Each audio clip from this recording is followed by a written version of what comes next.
Om Jnanatimirandhasya Jnananjana Shalaka Chakshurunmilitam Yena Tasmai Shri Gurave Namaha. I prepared a few points to speak on. Some of these things you've maybe heard many times, because important things should be said many times, and points that we don't understand very well may have to be repeated. Just like, for instance, Prabhupada often explained that we're not the body. So intellectually, it seems to us fairly easy to understand, although some people, they don't understand it at all, even though they're otherwise apparently intelligent. But even though we've understood it, we need to hear it again and again and again, because intellectual understanding and realization is often a gap between them. So there's some points which I'll speak which you've probably heard many times, and there's some things which maybe you haven't heard. I should speak in Sanskritam, but Murkosmi. Sanskritam na janami, and that's all the Sanskrit I know, so that's for you.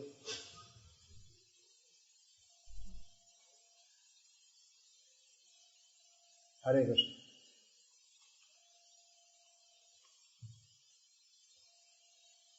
So in ISKCON there are many projects going on. This is a small one in terms of numbers of participants, funding, recognition in the broader devotee society.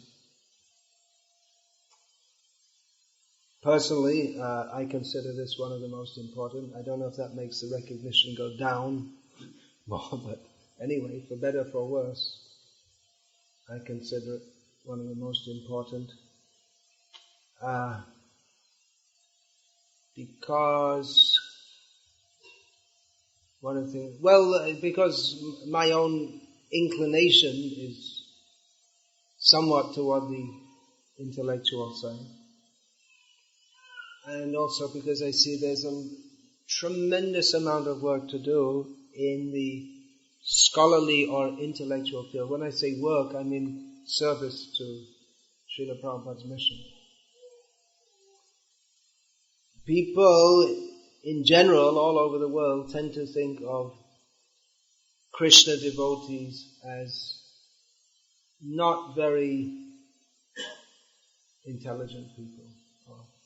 Maybe even they think we're nice, but even though we've distributed literally millions of books, very few people all over the world seem to know that we have any philosophy at all. That's all over the world. Within India also, those who are shastrically educated, the number is small. But they also tend to think that we don't know very much. And within Vaishnava circles also, I'm talking about the broader Vaishnava circles, they tend to think of Gauriyas in general as not being very shastric. And within Gauriya circles, they tend to think that ISKCON devotees are not very shastric, which to some extent is true.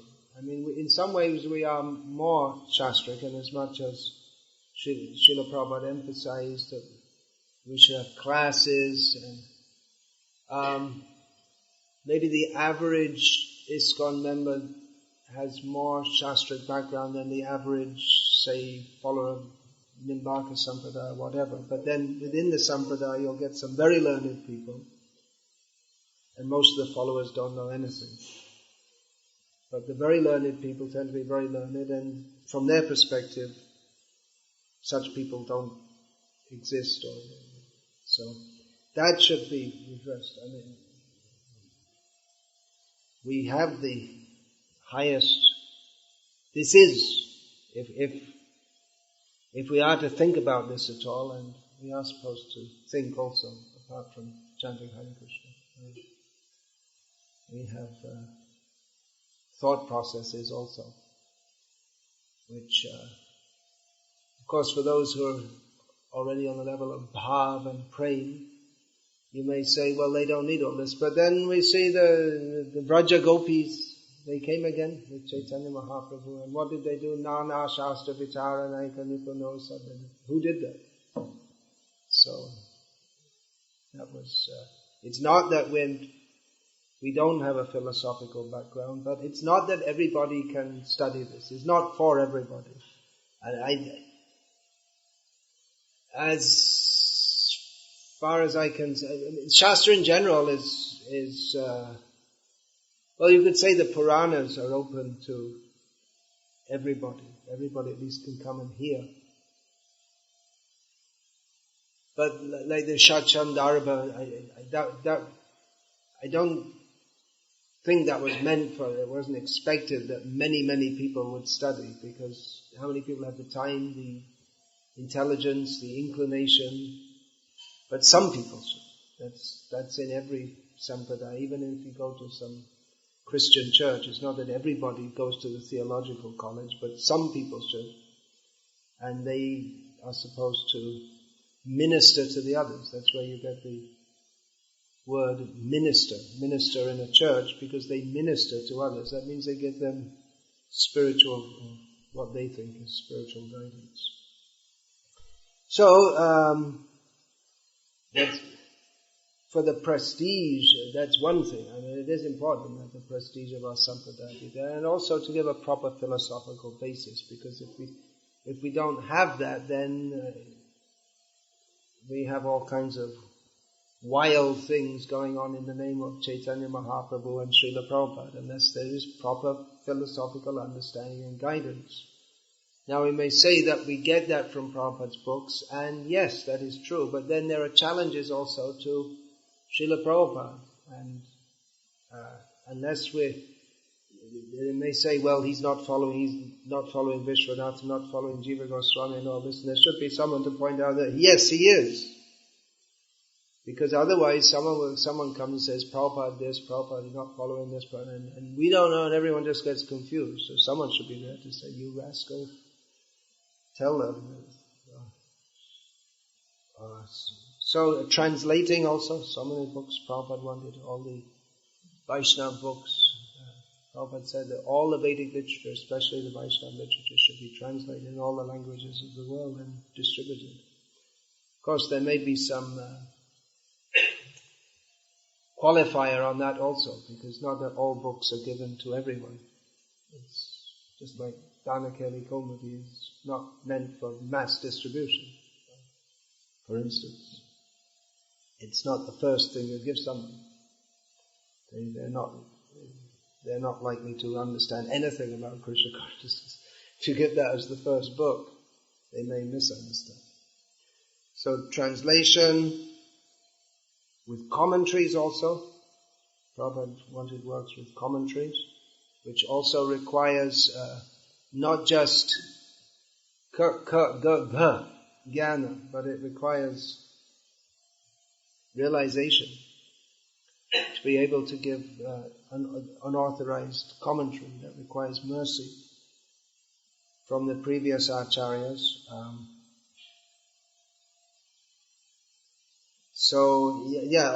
There's a huge amount, just unlimited amount of work to do in translations or work based on the Sanskrit corpus of works that we already have. What to speak of making new ones also. There's no reason why new works can't, they should be written. English has become the lingua franca of the international Gauriya Sampradaya. But one thing to do is, Srila Prabhupada wanted that actually, to restore Sanskrit. Hare Krishna. Hare Krishna.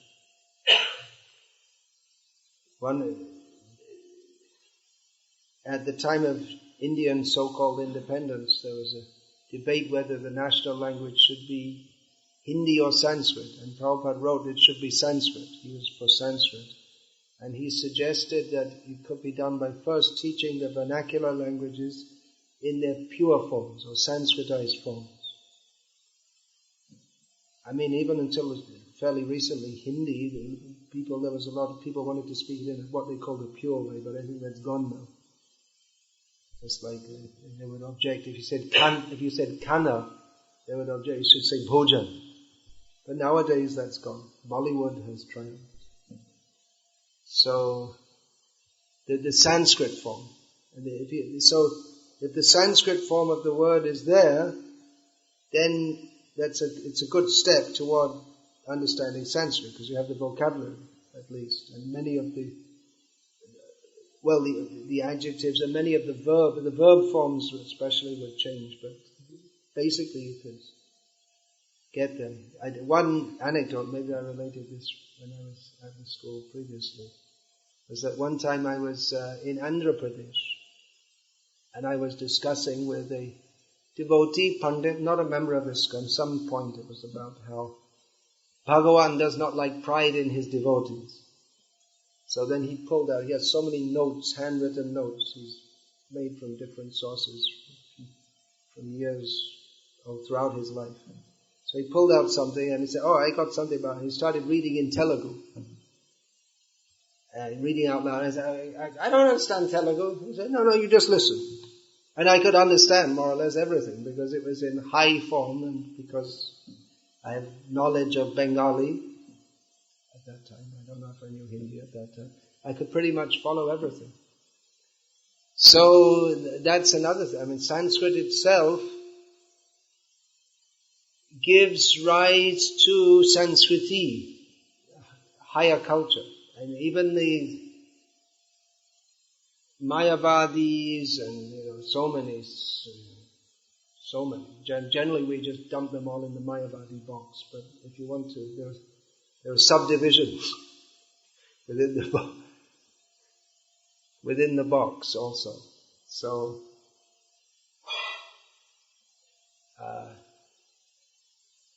Prabhupada said that up to the level of liberation we have the same philosophy. And culture, it's the same culture. But the culture, Vedic culture, what Prabhupada called Vedic culture, some people object to that term also. So that's what I'm saying, you have to be able to rebut them. So that's very much interlinked with Sanskrit language. Sanskriti is translated as culture. Although, what do you think, Matsyavata? It's not the same, is it? Sanskriti and culture, different implications. Because Sanskriti implies sanskar, where there's no idea. The word culture in English means like high, it has two meanings. There are two subdivisions, you could say, which means high behavior, and the other is just any behavior. Or behavior, way of thinking, underlying worldview, and so many things. It's a difficult word to define. So, actually ISKCON should lead the world in giving human culture that's fit for human beings, in which Sanskrit language is the best language for that. Maintaining the Siddhanta, that's another important point. We see that after Chaitanya Mahaprabhu, in the next generation, Rup Sanatan Bhatta Raghunath, Sri Jeev Gopala Bhatta Das Raghunath, 6 Goswamis of Vrindavan, and Chaitanya Mahaprabhu gave certain instructions to Sanatan Goswami, among which one of them was to preach Bhakti Sadacha and to research and write the books, give the Chaitanya Mahaprabhu didn't write books, but the Goswamis after him did. And they established actually what is Chaitanya Mahaprabhu's, what are his teachings. Sri Chaitanya Mano Bhishtam Stapitam Yena Bhutale Swayam Rupa Kadamahyam Dadati Swapadantikam. It was Rupa Goswami, you say, who established what is actually the desire of Chaitanya Mahaprabhu. Chaitanya Mahaprabhu, you could say he did that, but practically a solid basis in writing was given by Rupa and by the other Goswamis, especially Jiva Goswami, and then afterward also. It's an ongoing process, but it was mostly given by Rupa and Jiva Goswami. Whereas on the other side, in Bengal, it was just wild.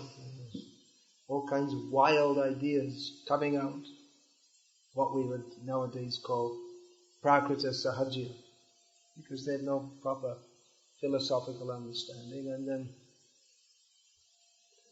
then Jiva Goswami, after training Srinivas Shamananda and Narottam, he sent them to the homeland of Gaudiya Vaishnavism to teach them what the right thing is, to give them the Siddhanta.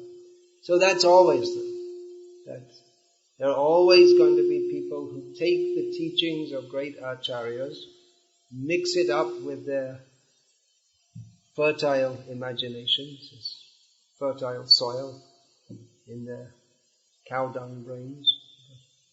In Bengali there's a saying that Matai Gobarache. In Bengali. Means you've got cow dung for your brain. So it's very fertile. So all kinds of things grow. So all kinds of strange ideas can grow up. But you have to give them the proper idea, which that has to be established on the basis of Guru, Sadhu, Shastra. And not everyone will accept that, but someone has to be able to establish that. Otherwise, it becomes like a Sai Baba cult, where Sai Baba said, and that's it. There's no Guru, Sadhu, Shastra, everything is Sai Baba, or whoever. Just fill in the dotted line, whoever your Baba is, Dada Bhagawan or whatever. Just our Guru. And there's a danger also of doing that with Prabhupada, like the Ritvikvadis. Prabhupada said, and that's it. And it doesn't matter what anyone else said or the whole tradition, just Prabhupada said. And they even misinterpret that also. So it is required that some people, some devotees, go very deeply into the Siddhanta to maintain it and establish it against various philosophical challenges which will always come up.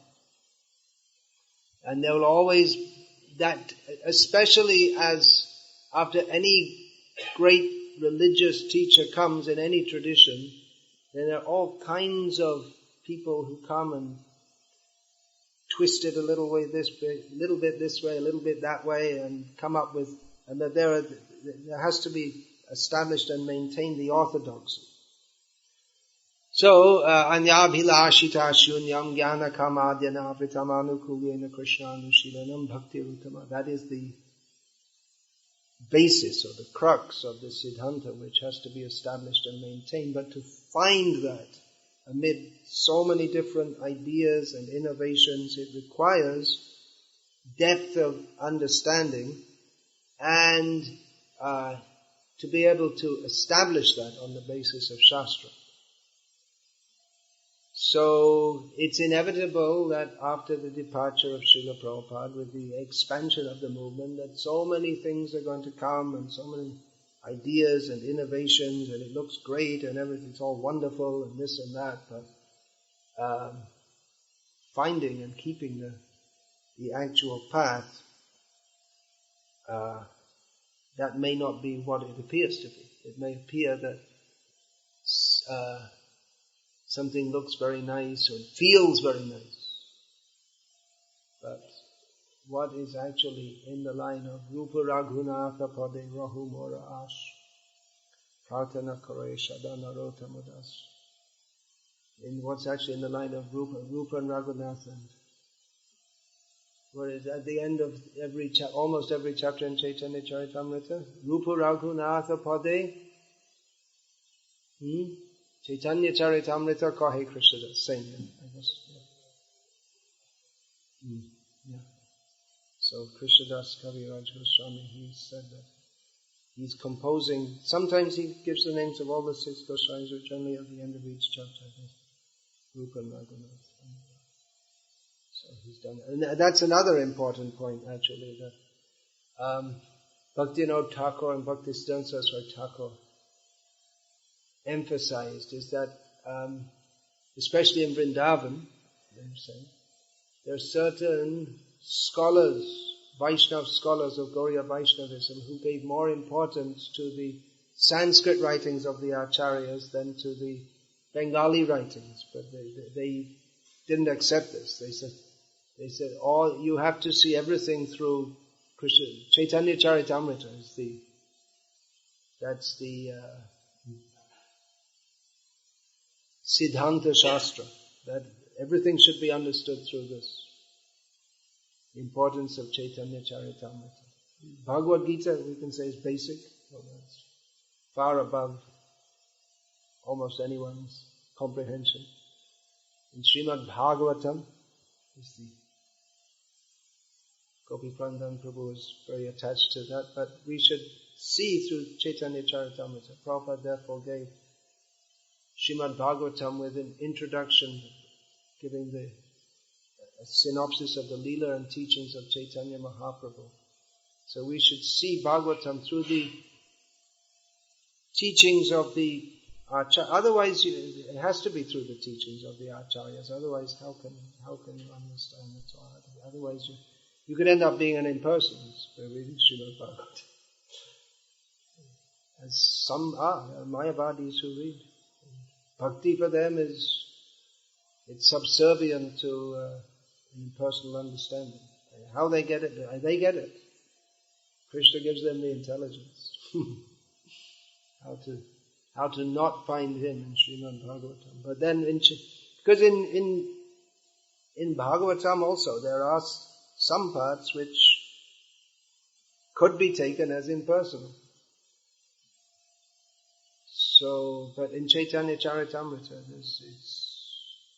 I'm not saying Bhagavatam is less for that, but the point is that everything has to be understood through that. So there's a tendency, there has been traditionally a tendency that among pundits in India to think that Sanskrit is the best and everything else in any other language is just not worth even considering. That's just for lower class people or stupid people or whatever.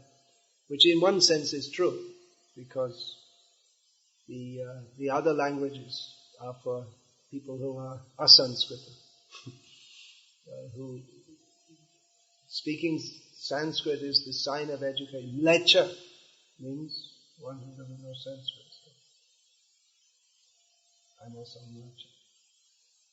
But and yeah, in Sanskrit language there are so many nuances of meaning and which may not be able to be transmitted in other languages. And there was so much protest when the Shastras were being presented in the vernacular languages. But we should understand that the writings of some specific works, especially the Bengali writings of our Acharyas, because they're in Bengali doesn't make them any less. So because Prabhupada's books are in English doesn't make them any less. And then after Krishnadas Kaviraj Goswami also, Bhaktivinoda Thakur's writings, Bhaktisiddhanta Saraswati Thakur's writings. And there are so many other languages also. There's so many Gauriya works in Oriya, and then there are so many important Vaishnava works in other languages, especially Tamil, Tulu, Kannada, all these. In Telugu there's also. So there's so many words. So people don't know this. And in Tamil Nadu now, many young people, they never even heard the name of Ramanuja. See what the condition is. It's such a bad condition. So they know the name of some prostitute film star from America. That they'll know. Film star, you don't have to say prostitute, but anyway, just to emphasize the point. So it's such a bad situation. But Srila Prabhupada among Indians, he was, you should have pride in your culture. Take this culture, spread it all over the world. So people don't know that actually this is the best culture. Those of us from the West, we didn't come here for the aloo tikki. We came, I guess that's also part of the culture, although aloo is also foreign food, according to purists. But this culture, what a high culture is there. So that should be revived and given with the proper understanding. So I mean, of course you may think, well listen, we're just here trying to study some basic grammar and we're talking about all these big things, but all this should come. ISKCON should lead the world to Krishna. And Krishna, he is the ultimate connoisseur of everything which is beautiful, everything which is pleasing, and all the greatest writings of the world, or the literature of the world, is in praise of Krishna, which is as it should be. So that should be brought to the attention of the world. And that's another thing, you see, because the knowledge of God which is in Shastra, there's no comparison. You go to Judaism or Christianity, Islam,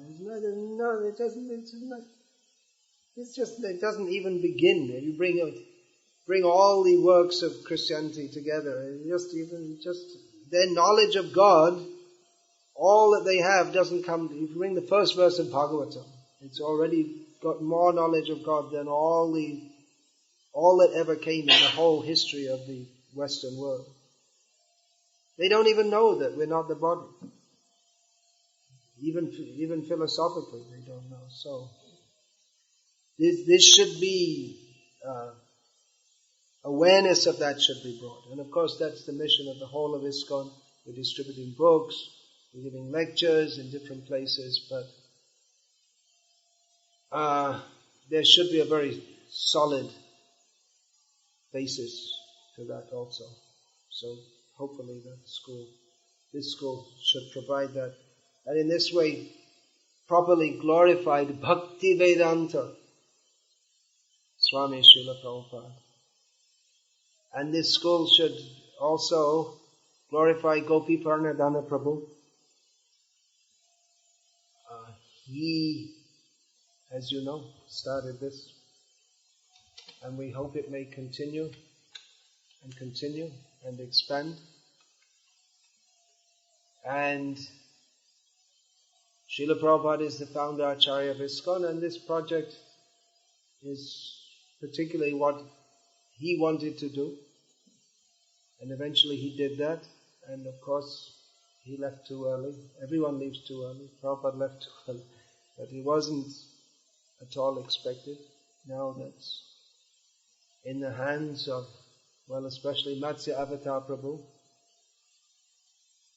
and Nityananda Prabhu and Maharshi, I heard the name. He's cooking. Okay, that's an important part. What is that?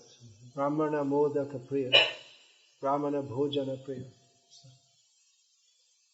It's although Vrindavan is a place of austerity, actually.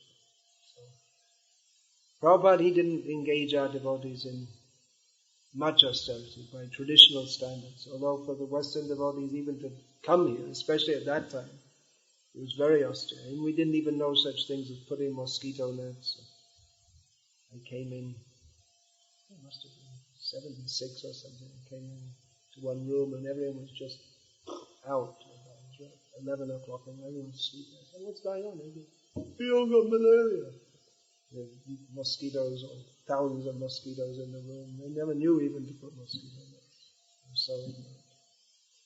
So, Vrindavan is traditionally, it's a place where people come to give up sense gratification. Vishoy charya kabe shuddha habe man tabe hana herebo Sri Vrindavan. Sometimes I joke about they're putting up all these different apartments. They have names like Tapasya Mahal or something like this. Air conditioner, swimming pool, and all this kind of thing. The mood is changing. The Delhi money is coming. Vrindavan is meant for simple living and high thinking. And actually the two things go together. So you can't have sense gratificatory life and high consciousness, because the two things, they just work against each other. I guess some kshatriyas, they had some level of high thinking along with their high living, but they were always, whatever. In the Gurukul, before they became kings, they'd have to live a very austere life. But then so they'd retain that. But then, if they really needed to take advice, they had to take from the Brahmanas. And the Brahmanas, like Chanakya, famously kept themselves deliberately detached from the world. Otherwise they can't properly advise or give or have high thinking. So simple living is required, although maybe not as austere as Prabhupada didn't ask us to become as austere as you see even now. There are many babas and sadhus, they live very austere life. So that's nice, as much as we can do so. But our aim and object is not to be sadhu babas, or to be very austere, or even to be very learned, but to serve the mission of the acharyas. And your particular service is to study, be learned in the service of Srila Prabhupada and the acharyas. But at the same time you have to be very careful not to think that now we're superior. You shouldn't think that my service, see, we're very pure and we're more pure than the managers in the temple because they're all doing politics and money and all this. You shouldn't think like that. They also have their service to do. The cook in the temple, see, we're superior. That tendency is there. Janmaishvarya Shruta Shri. If anyone has any of these things, they tend to think of themselves as superior. So that's dangerous also. And it's also dangerous. Study can be dangerous, as you know. I'm sure you've heard this many times. I hope you've heard it many times. That the tendency to think, well, now I know more than Prabhupada, he didn't translate this properly, or I don't need all this, I am already well learned by myself. Under Gopi Pranadana Prabhu, that couldn't happen. Well, it could happen with anyone, but it didn't happen because he was so much learned himself and fully surrendered to Srila Prabhupada. So,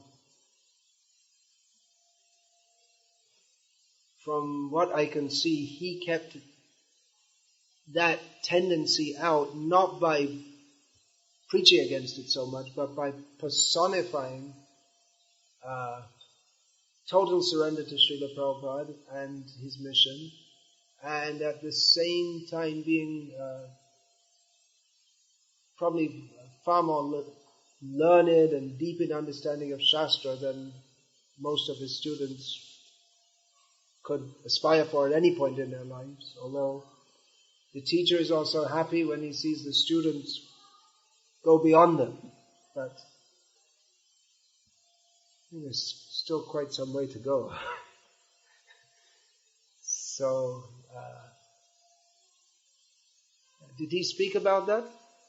much, how you shouldn't think like that. Maybe he didn't speak like that much. No, but just by being himself, that was automatically there. Where's the attraction to this Baba and that Baba when you have him who's transparent via media of all the previous acharyas?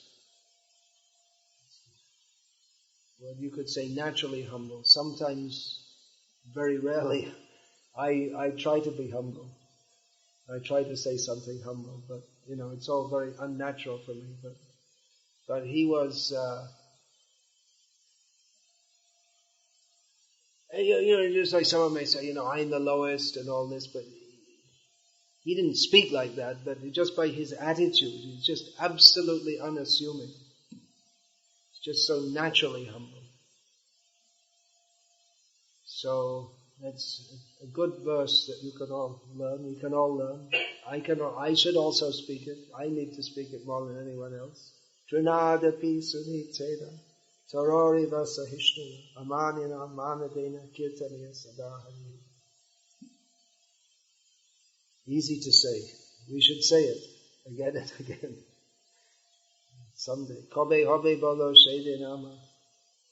When will that actually come? But that's important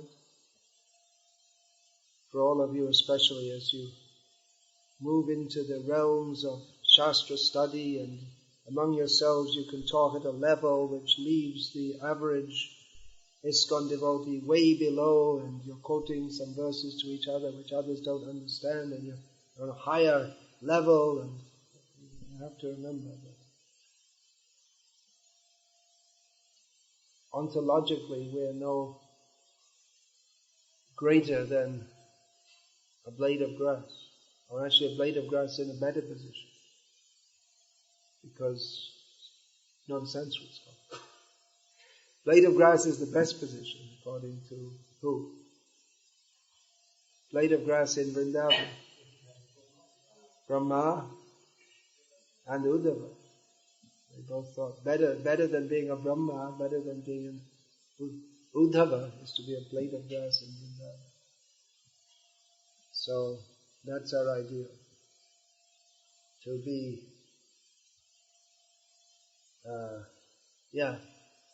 to actually come to that position. And to be completely illiterate and be actually devoted to Krishna. We should understand this is far more desirable position than to be highly learned and to have various material desires.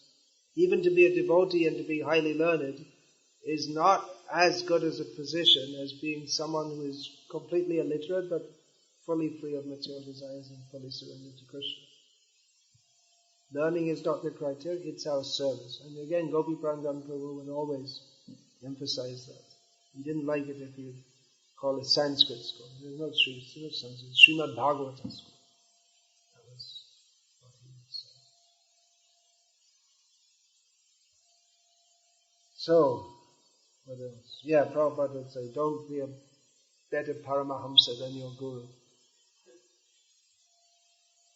He was referring to himself. So, we have to show to the world how Prabhupada was right. Everything he did.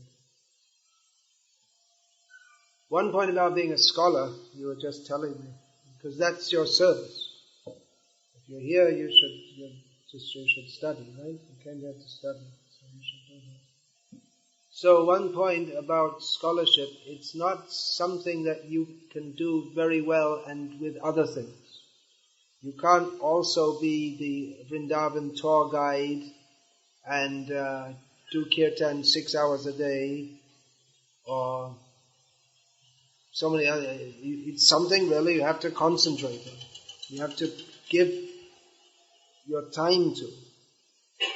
It's not a part-time thing, because scholarship is unlimited and there's so much to do, and even to come up to a basic level requires a lot of work, which means a lot of time. So, and it is, you could say, hard work. And it is nicer to go off for parikramas and go join the 24-hour kirtan, but that you're here to study. You can go there sometimes and do that, but you have to buckle under, as we say, and do the work. And even when you've studied and done the basic work, then again you have to write books, translate books, and there's always something to do else, which is immediately more fun. But to do the service, one has to sit, do the work, write, go on, and surrender to that.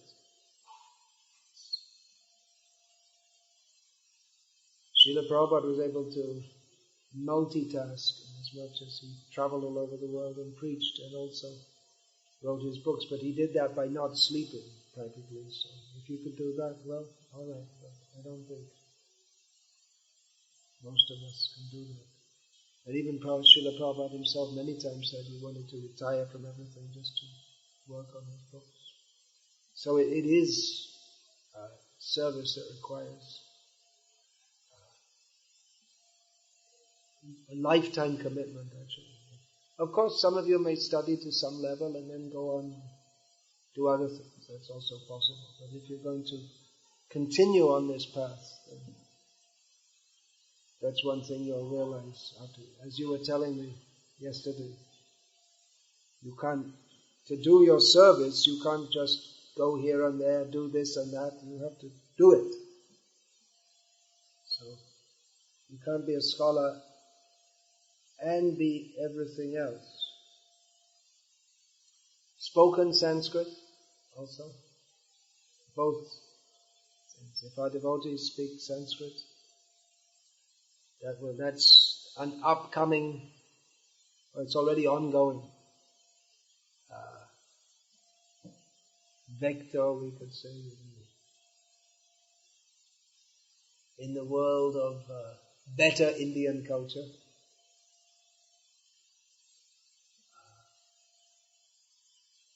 In Vrindavan there are pandits of sorts, but it's not known so much as a place of learning. But that would be if through all of you, Vrindavan could get a reputation as a place of learning, as for instance Varanasi, Udupi, that would be very good also. So people tend to think, and it's true, if you can speak Sanskrit, that's something very good. So you can, as well as reading and writing, you can speak. Otherwise, as Basu Ghosh Prabhu often says, Pandita Sanskritam na badanti. They're only reading and writing. But if you can speak, that's good also. And you are speaking, you have to learn the grammar, also everything else. What else have I got here on my notes? I didn't follow them in order. Yeah, living in Vrindavan, it's a great opportunity.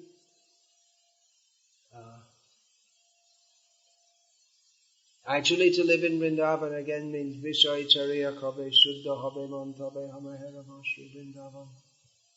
You can all understand that? I hope so. Although it's Bengali, but you should be able to. Vishaya, in this context, means sense gratification. Charya, that comes from a Sanskrit root. It's Bengali. I know it's Bengali. Not common Bengali. Common Bengali would be Chere. Vishoy Chere. Charya, is that any Sanskrit word?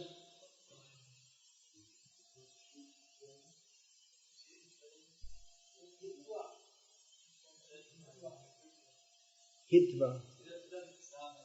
No, it could. Hitva would be the same in Sanskrit, but it's not. Yeah, Charya is Sadhu Bhasha and Chaudhary Bhasha is Chere. But I don't think it has any sense. Anyway, Vishoy Tyaktva or Hitva. So Vishoy, no, actually it's not. Anyway, I don't know Sanskrit. So, Shuddha hobe man.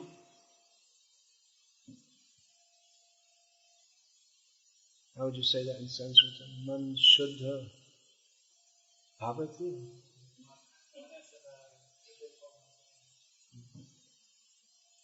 Tobe, kobe tobe. Sanskritam is kada tada. Tobe ham heribo, that's from Sanskritam, isn't it? To see. No, heribo. That doesn't come in any sense. It's in a few Indian languages. That's Sri Vrindavan. So anyway, it means that when my heart is pure by giving up sense gratification, then I can see Vrindavan. That's all. So it's a great opportunity to live here. Please take advantage of it. There are many difficulties to living here.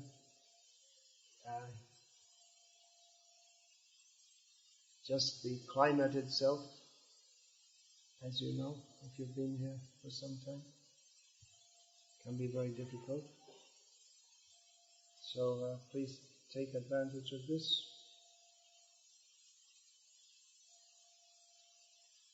You may not be very much appreciated by everybody. Like if you're a great kirtaniya or something like this, or if you're doing building a big temple, but we're not here for name, fame and glory. Oh, here's something. This is a controversial one. Be careful. I have a habit of saying things I shouldn't say. All glories to Gopi Pranitanda Prabhu. We don't want everyone to be like him. Wait a minute, I have to explain that. There are different kinds of devotees. He was very humble. We need people to take the sword of Shastra and go out and fight with it also. He was teaching. Of course, Dronacharya, he was teaching and he also came. If necessity is there, well, it's always there. It's also required. That some have to come out and fight also, because there are so many attacks on Gauriya teachings and what Prabhupada is doing, and they say we're not following Shastra, so we may have to fight also. Someone should fight. So, first of all, you have to be trained like that. Actually, everyone should be like Gopi Pranitanda Prabhu. Right?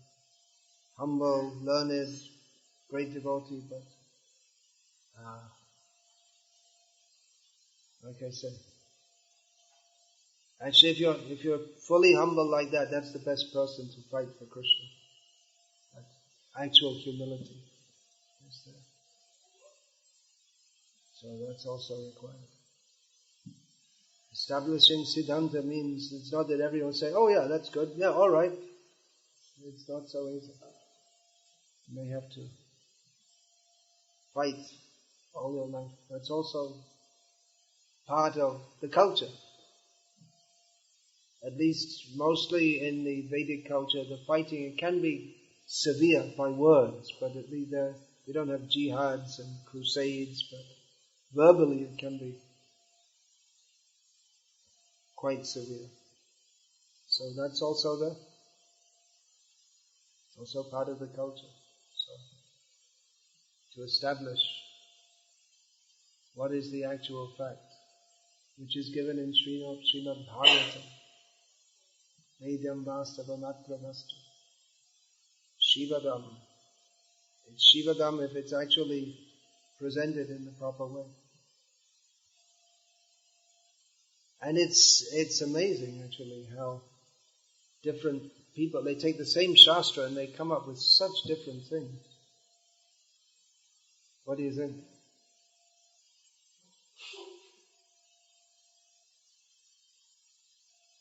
And some, even among the Gauryas, even the same Acharya may come up with quite different explanations of the same passage.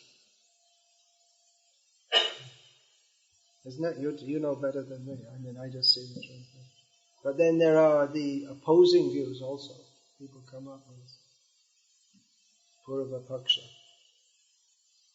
Just like, for instance, Krishna was killed by a hunter because of all his sinful activities in usurp. The king was there and he plotted and got the king removed and so many things like that.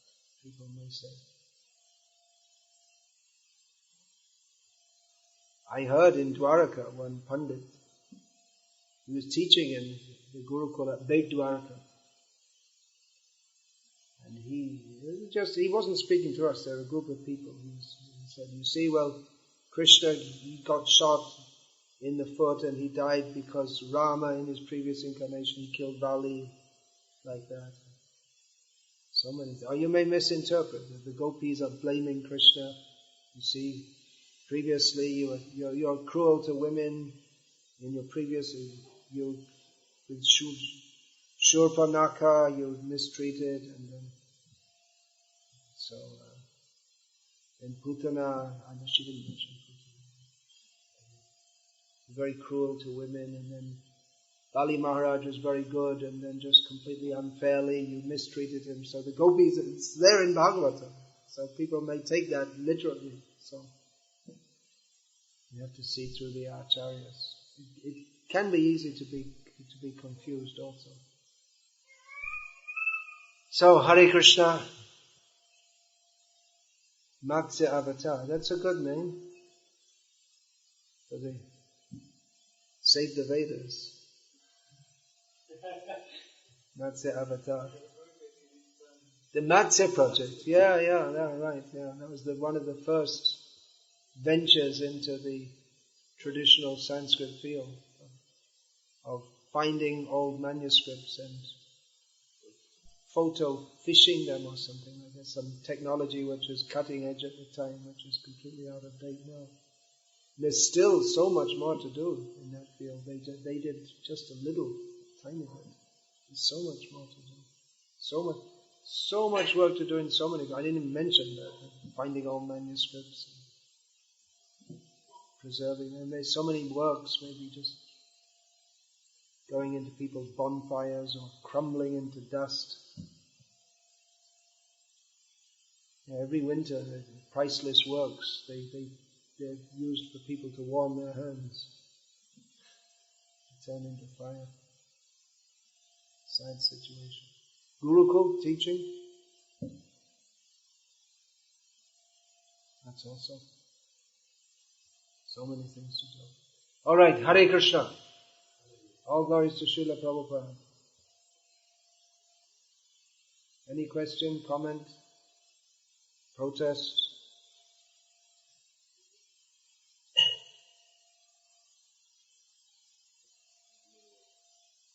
Many works of acharyas are definitely discussing topics like rasa and lila. Many works of the acharyas are discussing rasa and lila.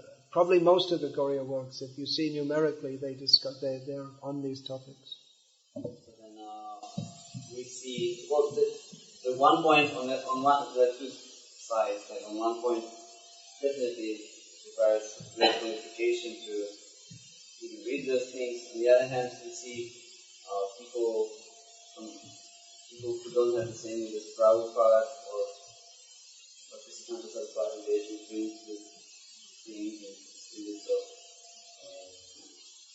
So then, kind of, it is also one of our duties to present those videos, even though they are high, but in light of Bhaktivedanta, or kind of to recite it. Then, yeah, most of the Gauriya works are discussing rasa and lila. Not so much on tattva or jnana, you could say, because rasa is also rasa tattva, not so much discussing tattva. So, especially Bhaktisiddhanta Saraswati Thakur and our own Srila Prabhupada were very cautious about this, and they were actually against devotees going into this. Gita Govinda Bhaktivinoda Thakur, Bhaktisiddhanta Saraswati wanted to print that, and Bhaktivinoda Thakur told him not to. Although it is, among Sanskrit works, maybe after Srimad Bhagavatam, it's the most, among Gauriyas, the most, you could say, seminal work, the one that's been chanted, commented upon, or it's very central to not only the Gauriya culture, but all over India. It's very well known, or was very well known. And on the basis of that, there's Leela dramas and the Gauriya, Bengali Padavali songs. It's practically all. Well, apart from the Gaur Leela, it's practically all based on or derived from Gita Govinda. So our recent acharyas have been against people studying that without proper qualification.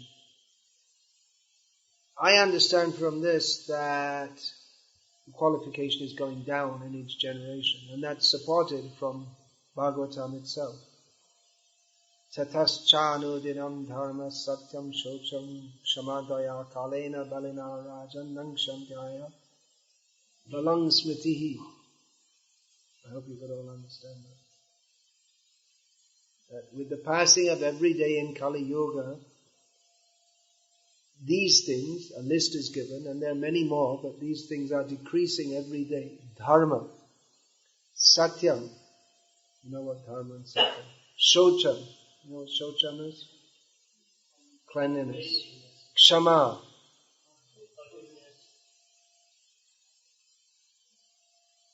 Kshama, Daya, which means translated as mercy. Then Kalena Balina Rajan, O king, by the mighty force of time. Nangshati, decreases. Ayur, lifespan. Balam, bodily strength, and Smriti, memory. Smriti Shakti. So, the first one mentioned is dharma, which means, practically in everyone's life, it means charitra. Everyone's character or qualities are decreasing. A decrease of dharma means increase of kam, krodh, lobh, moha, mada, matsarya, etc. Ityadi. So, qualification required to study these works. It seems that people, just like this is related, that previously it was a very normal thing for people to follow Ekadashi, starting from midday on Dashami. And then they'd go without food from midday on Dashami, and then without water through the whole Ekadashi. Stay up all night. They'd do their regular work, whether it's field work or whatever it is. Stay up all night, and then in the morning do their paran, and they go on with the next day. That was the standard. But people don't nowadays. They don't have the strength, the bodily strength to do that. So eligibility, that's my understanding. It's gone down. But another thing is that these works were written before the printing press came. So it was previously, to get a book or to study a book, that you'd study under your guru. Right? You don't just go down to Loy Bazaar and pick up a few books from Ras Bihari Lal. And then next day you give a class on gopis and Krishna stealing their clothes or something like that, because you read it in a book with some kind of translation. But it wasn't available to everyone. But now Well, you could say, yeah. In one sense, it became available through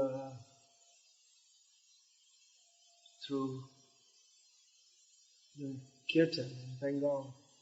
Vrindavan kirtan was mostly on these topics.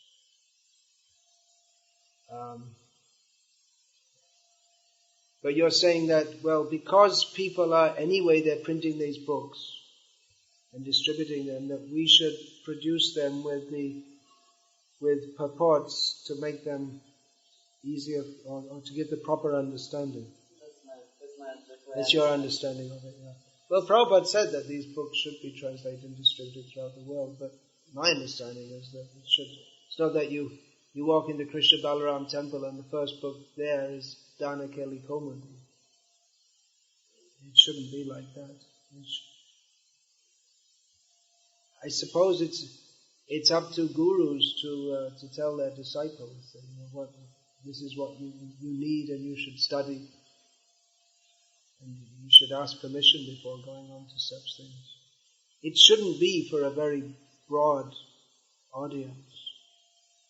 It should be and it shouldn't be. It should be, but people should come up to that level. Shivaram Maharaj has made books on Krishna Lila like that, but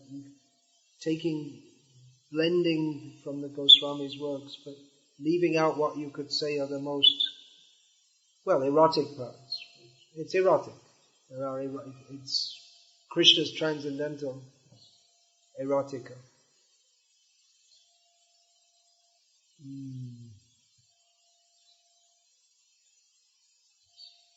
So you're saying, should that be done or shouldn't it be done? The people will get in the wrong life, or maybe not the wrong life, but not exactly the same life. Yeah.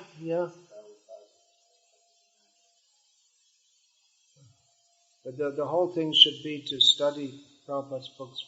That's another important point. You're studying so many things, but Prabhupada's books have to be the basis of your study.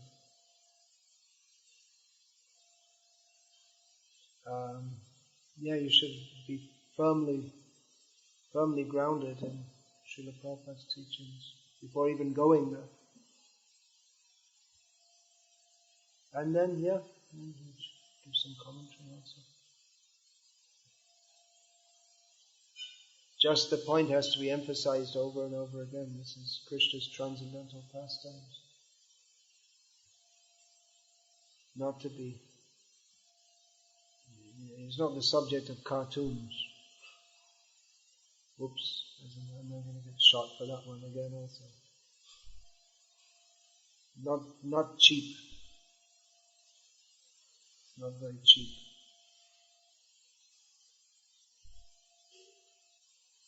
It is a dilemma, you could say, that we want to spread widely and people should have attraction for Krishna. But as you spread widely, it tends to be thinly also. Well, that's why you should all be here and go deeply. You have any thoughts on that? You must have so many thoughts.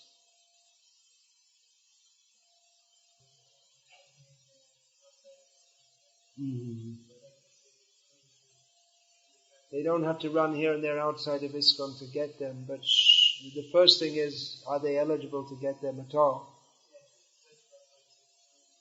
Yeah. Gurus should see individuals. Yeah. It shouldn't be like just available for anyone just because they feel like it. I mean, if you're going to be a disciple, you should take instruction. This is for you, this is not for you. And it might not be for you even when you're old. It's not necessarily because you're old that you've been chanting Hare Krishna for 30 years that you're eligible for that. That's also a consideration. So, on the other hand, we don't want to edit out of the whole of the Gauriya Acharya's contribution, or pretend it doesn't exist, or the only book in existence is Bhagavad Gita as it is. We do have that great wealth, but it has to be very carefully approached.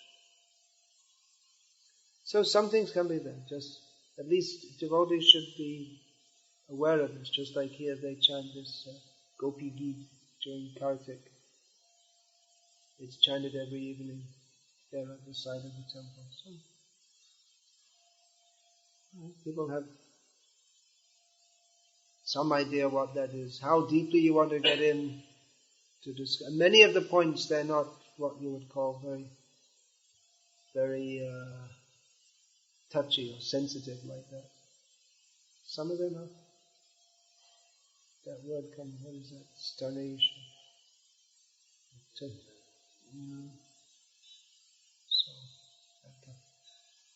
Bhakti Siddhanta Saraswati Thakur, he wouldn't allow this very beautiful song, this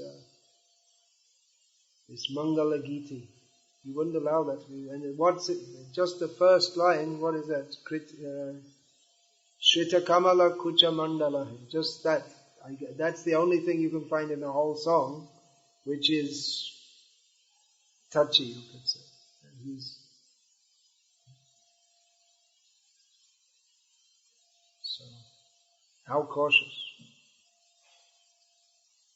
And people came out of Gauriya Mountain, became Babajis and this and that in Govardhan.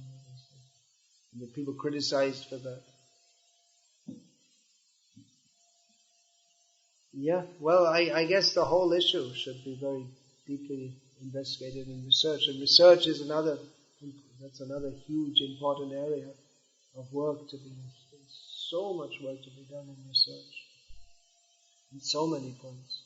And this kind of thing, to some extent it's going to be, if you're going to research on how much we should bring this to the public, to some extent it's going to be subjective also.